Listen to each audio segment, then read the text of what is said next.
This is one attempt by me to try and explain the third degree tracing board. I think these boards exist in all lodges, but very few brethren actually look at them or understand what's on them. It might not be the only explanation, but it's one possible explanation. Here's the board that's used in our lodge. It's a typical board, and you've probably got one that's very similar to it. Notice that west is at the top in this board. In the first and second degrees, east is at the top. Why is this? We travel from west to east in search of light. The deacon instructs us how to do this. But once you've been through the third degree, you become a master mason. In the opening ritual it says, "Whence came you?" The east. "Whither are you directing your course?" The west. Why do you leave the east and go to the west? In search of that which is lost, which by your instruction and our own endeavours we hope to find. What is that which is lost? The genuine secrets of a master mason. So, we are now master masons and heading off in search of the lost secrets. Right, starting at the top of the board, first of all we see the acacia. Some boards have 3 distinct sprigs, one for each degree. From the Highland legend we know that acacia was used then. McNulty sees it as the spark of life and courage to grow. It's a symbol of resurrection and life eternal, or even perhaps immortality. It's always placed at the head and not elsewhere because the seat of all intelligence or consciousness lies in the brain, an emblem of mortality. Acacia comes from the Greek and means innocence or blameless. The true acacia is the Egyptian thorn. The false, which the one we tend to use, is American. It's been honoured since ancient times, and Hebrews would plant it at the head of a grave. Moving further down the board, we now see a familiar collection of tools perhaps, but also the point within a circle. This really needs its own lecture to explain it fully, but in short, the point can be considered as the individual brother. The circle is his boundary, the line of his duty to God and to man, beyond which no man should allow his passions or prejudices or interests to betray him. Also seen here are the working tools of a master mason. You can see the skirt, you can see the pencil, and you can also see the compasses. They are tools of creativity, for the pencil translates the artist's inner vision into a tangible form. The skirt sets limits to that pencil if needed, and the compasses act as a balancing influence between the two and circumscribe our actions and existence, reminding us of God's impartial justice. For having defined for our instruction the limits of good and evil, he will reward or punish us as we have obeyed or disregarded his divine commands. The other 2 strange symbols on this board will be discussed in a moment or 2. Looking down at the bottom of the board, you see 3 more tools. These are the very tools used in the murder of our master Hiram Abiff: the level, the plumb rule, and the heavy-setting maul. There's also another strange symbol. I think this symbol is an error, and on many boards it's been wrongly transcribed. You'll see what I think it should be in a moment or 2. Here we have the skull and crossbones, which has already been described in the lecture emblems. But note the symbols below it. These too will be explained shortly. Now, looking at the board, we have some more strange symbols, and what looks like a 3 backwards or in a mirror image. In fact, that's what it is. Many of the symbols on this board are a mirror image, because in the third degree we have a reflection of ourselves. There's also the idea that the language of Hebrew, which much of this board is in, is read from right to left. To make more sense of this, let's flip it over as a mirror image. We get something that looks like this, and now you can clearly see it is the number 3000, mixed in with a few other symbols, which I'll explain in a moment or 2.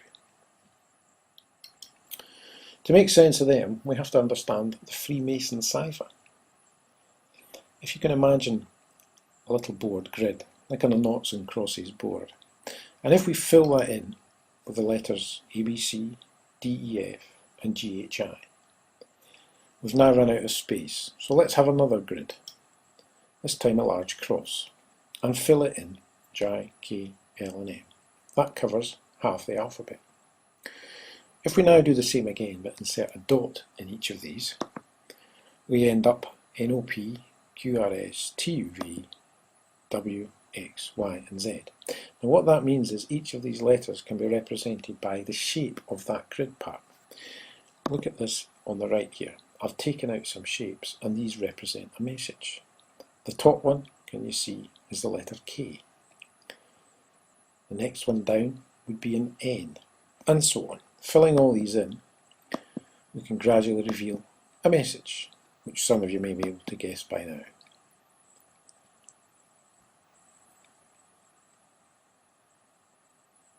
And therefore we have a very simple code, the Freemason cipher. There are several variations on this, and one of the difficulties in trying to translate code is to know which version they're using. For instance, here's a slight alternative. Notice on this one, A, B, C, D, E, F, G, H, I is the same as before, but the J, K and L have started to put the dots in on the original board. So S, T, U and V are in the cross, and the dots give us the other four. You have to just guess really, try one combination of the other and see which fits better. Now what is the point in all this? Okay, let's go back to the board, bearing in mind that code. And we end up with these two strange symbols that I talked about earlier. Now these are in fact flipped. And the first one gives us the letter T. The one on the right gives us the letter C. TC, those initials should be familiar to you. TC. Think about a password from the third degree. Moving down the board, these symbols are quite hard to see, so I've put them in again. Hopefully you can read them a little bit more clearly. Again, looking to the code, these are revealed as M and then B, and they appear twice. MB, MB. Again, think of the third degree. Think of two words you know which start with those letters. One of the secrets of the third degree. Moving further down, we now have this. Again, we can read the squares at the top. First of all, we have an H, an A, and then a B. And these are the initials of Hiram Abiff, our master. Below that, we have the year 3000 we mentioned earlier, and to the left of that, an A and an L. That stands for Anno Lucis in Latin, or the year of light. More of that in a moment or two. And there are 4 parts of code transcribed. TC, MB, HAB and AL.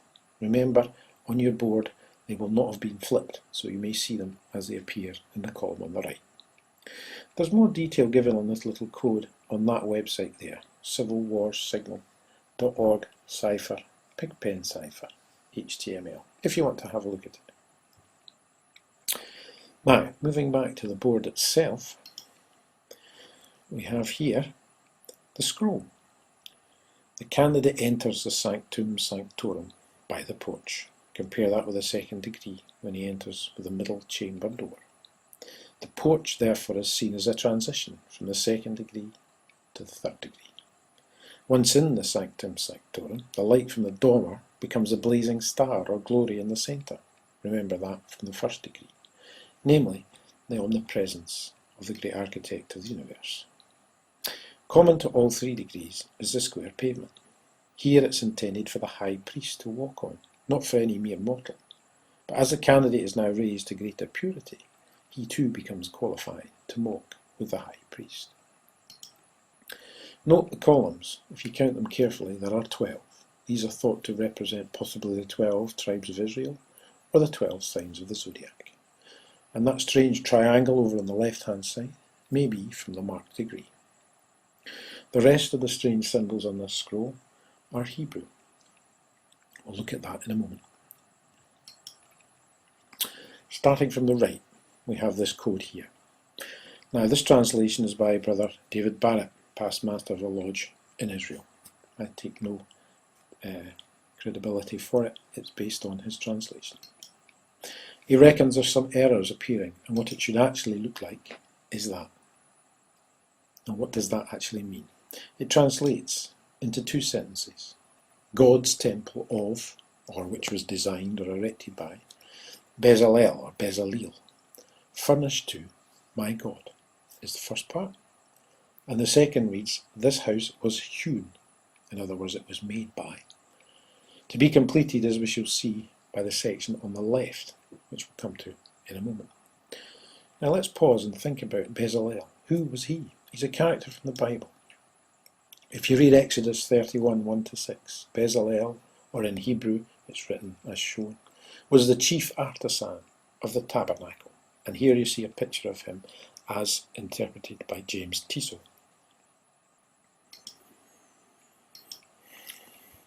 This implies that Hiram utilised the biblical blueprint as recorded in the Old Testament, and is in fact carried out by Bezalel, whose name literally means "in the shadow of God." "I have filled him with the Spirit of God in wisdom, and in understanding, and in knowledge, and in all manner of workmanship, to devise skilful works, to work in gold, in silver, and in brass, and in cutting of stones, for setting and carving of wood, to work in all manner of workmanship." Quite a lad was Bezalel, and we, as members of the craft, interpret Hiram as having to emulate Bezalel. We credit him with all the same subset of skills. Returning to the scroll, at the bottom left we have some more Hebrew. Again, there are errors in this, and it should look like this. And what does that mean? It translates as "in or about the year 3000, which matches what we have on the front plate of the coffin, Anno Lucis 3000. Where do we get 3000 from? Well, we need to step back a little bit from that and consider something else. This guy, Bishop James Ussher, who was the Archbishop of Armagh and Primate of Ireland in 1625 to 1656. He calculated the date of creation, i.e. when the world was born, to quite high precision, nightfall preceding the 23rd October 4004 BCE, before the Common Era. So the year 3000 is approximately 1000 BC, or when the temple was built. In Anderson's constitutions, it's given as 1004. To understand that calculation, perhaps this may help, although it's a bit small on here. It's a timeline based by Paul Hansen, and you can find it online. answeringgenesis.org is the website if you search for Paul Hansen's timeline, and you can see how Ussher arrived at his calculation. And many others agreed with him as being around about that date. We as Masons already use this date. Here, for instance, is my excellent Master's degree certificate. You'll also see it used in the Royal Arch certificate. We have Edinburgh, this 8th day of December, AD 2008. That's the normal date as we would know it. Anno Domini. AL, Anno Lucis, the year of light, 6012. So to translate that back, we subtract the 4004 that was mentioned earlier. So 4004 from 6012 gives us 2008. So the year 3000, again, subtract 4004 for the date of the temple, and it gives you 1000 BC, or thereabouts. Moving back to something slightly different, these are some other third degree tracing boards. This was by Harris, the same guy who drew the one that we're talking about anyway, from 1820. And notice the number 5 appears on it 3 times, 2 across the middle and 1 at the base. Bear that in mind. Here's another one with the number 5 appearing on it. This time, no 5s, slightly different emblems as well, and this board is by John Brown. Here we have the 5s again, drawn by an artist called Josiah Boring, around 1813. Note the symbols are very similar to the ones we've discussed above. Another Boring one. This was for Lodge Harmony 255 in London.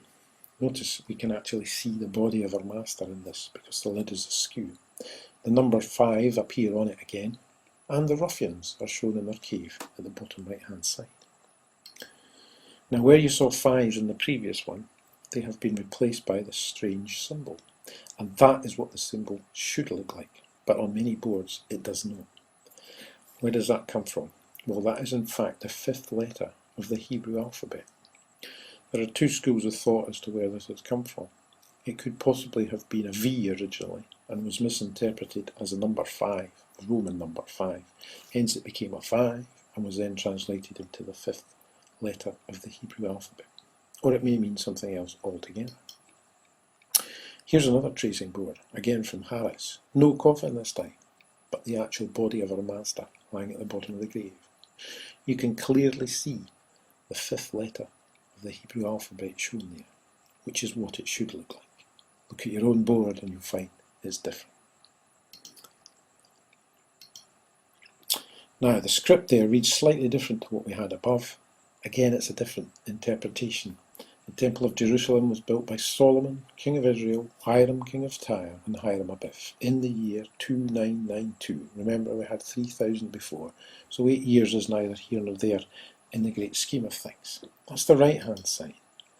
We see TC, HAB, MBMB in the year 3000 at the left, as you've probably seen or remember from the board above. There's also three identical characters, second bottom left. These translate as CCC, and below that FFZ. Where does that come from? Here in Scotland it doesn't apply to our ritual, but it's actually based on the emulation lecture which some of you may be familiar with. How should the entered apprentice serve his master? With freedom, fervency and zeal. FFZ. What are their emblems? Chalk, charcoal and clay. C, C, C. So that enables us to see where those come from. Now, here's a representation of the Hebrew alphabet, and I've pulled out the fifth letter, he, H-E, he or he, sometimes pronounced, and you can see what it should actually look like. Comparing that to what's on our board, you can see it's changed in somewhat. It could have several meanings. It's in 3 places in the form of an inverted triangle, remember, at the bottom and also left and right at the middle of the board. It could be the 3 groups of 5 Fellicraft masons sent out to search for our master. It could be the 5 points of fellowship. It could be the 5 signs of the 3rd degree. It could even be the 5 sacred Hebrew treasures, the Ark of the Covenant, the cherubim, the tablets of the sacred law, the pot of manna, and Aaron's rod. Or, as I said earlier, it could even be a mistake. It could have come from a V in the Roman numeral 5. There's 2 possibilities of a mistake or a genuine intended item which could have many meanings. A couple more boards to let you see now. This one was made for the Royal Cumberland Lodge in Bath. It contains many symbols lost here in England and Scotland after 1813, a very significant date some of you will be aware of, but actually retained in the US of A. Clockwise from the bottom, you'll see the list there. Many of these have disappeared from Freemasonry in my country, but are perhaps particularly meaningful wherever you're seeing this. This is a much more modern board. It's actually painted by a lady, Lady Freda Harris, wife of Sir Percy Harris, who was the Liberal Chief Whip in the 30s. Very similar to the traditional board, but in addition perhaps borne aloft on 8 pairs of angels' wings. One other thing you may feel worth looking at is this, the Master's Carpet Complete. This was drawn by Thomas Kensett in 1812 and depicts all 3 degrees as a building. Remember from the ritual, an ethereal mansion, not built by hands, eternal in the heavens. You really need an enlarged version to see it in detail. If you look online for Master's Carpet Complete, I'm sure you'll manage to find a larger scale version. So back to the original board, and let's summarise what I've tried to make sense of here. Different boards contain less or more information, presented in various ways. There's much more in the 1st and 2nd degree than there is at first glance in the 3rd. Some boards, I think, have errors on them, for instance here. Some messages are open to interpretation. This 3rd degree board contains a mixture of symbols, Masonic code and Hebrew. How many brethren are aware of this? The symbols are the acacia, the point within a circle, the third degree working tools, and the tools from the Hiram legend. There's also the porch, the dormer, and the checkered pavement there on the scroll. The coded areas are relate to the Hiram legend and give us TC, MB, HAB, and AL 3000. The Hebrew gives us 5, which may have various interpretations, and also in one version, God's temple, erected by Bezalel, the house hewn about 3000, or an alternative, the temple of Jerusalem, built by King Solomon of Israel, Hiram king of Tyre, and Hiram Abiff in the year 2992. I hope that clarifies things a little bit, or perhaps it just raises more questions. Anyway, that is the third degree board as I understand it. If I can help any more, drop me an email if you want to discuss it or even argue about it. I would be delighted to hear from you. So mote it be.